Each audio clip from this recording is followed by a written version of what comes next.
BJP চৰকাৰখনে বহুত ডাঙৰ ডাঙৰ কথা কয়, কিন্তু এটাও পৰীক্ষাটো ঠিকমতে পাতিব পৰা নাই। এটাও পৰীক্ষা, না মেট্ৰিক পৰীক্ষা, না হায়াৰ ছেকেণ্ডেৰী পৰীক্ষা। যেতিয়াৰ পৰা বিজেপি চৰকাৰে শাসনৰ ক্ষমতা লৈছে তেতিয়াৰ পৰা প্ৰত্যেকটো পৰীক্ষাই এনেকৈ তেওঁলোকৰ প্ৰশ্ন কাকত ফাদিল হৈছে, বিশৃংখল হৈছে, বিসংগতি হৈছে।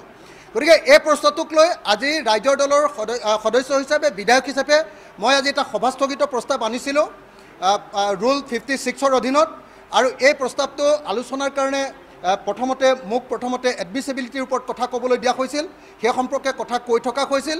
কিন্তু কৈ থকাৰ পাছত এই বিষয়টো আলোচনা কৰিবৰ কাৰণে অধ্যক্ষই অনুমতি নিদিলে, অৰ্থাৎ সভাস্থগিত প্ৰস্তাৱটো বিবেচনা অধ্যক্ষ নকৰিলে, এইটো ৰিজেক্ট কৰিলে।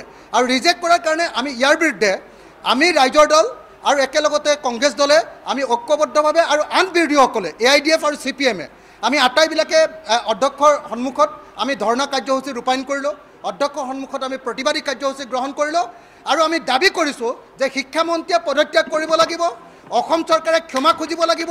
কিয় বাৰম্বাৰ এনেকৈ আমাৰ প্ৰত্যেকটো পৰীক্ষাৰ প্ৰশ্ন কাকত কিয় ফাদিল হয়? কিয় এটা পৰীক্ষা বিজেপি চৰকাৰে ভালকৈ পাতিব নোৱাৰে? কিয় এখন চৰকাৰে যিখনে নকলৰ ওপৰত তেওঁলোকে নতুন আইন আনিব খোজে, সেইখন চৰকাৰে এতিয়া এটাও পৰীক্ষা কিয় তেওঁলোকে শুদ্ধকৈ, বিসংগতি নোহোৱাকৈ, কেলেংকাৰী নোহোৱাকৈ কিয় পাতিব নোৱাৰে? কিয় তেওঁলোকৰ প্ৰশ্ন কাকত সদায় আগতে ওলাই যায়? গতিকে এই প্ৰশ্নটোৰ উত্তৰ জবাব লাগিব, শিক্ষামন্ত্ৰীয়ে পদত্যাগ কৰিব লাগিব। আজি শিক্ষামন্ত্ৰী পলাই গৈছে, আজি শিক্ষামন্ত্ৰী নাই।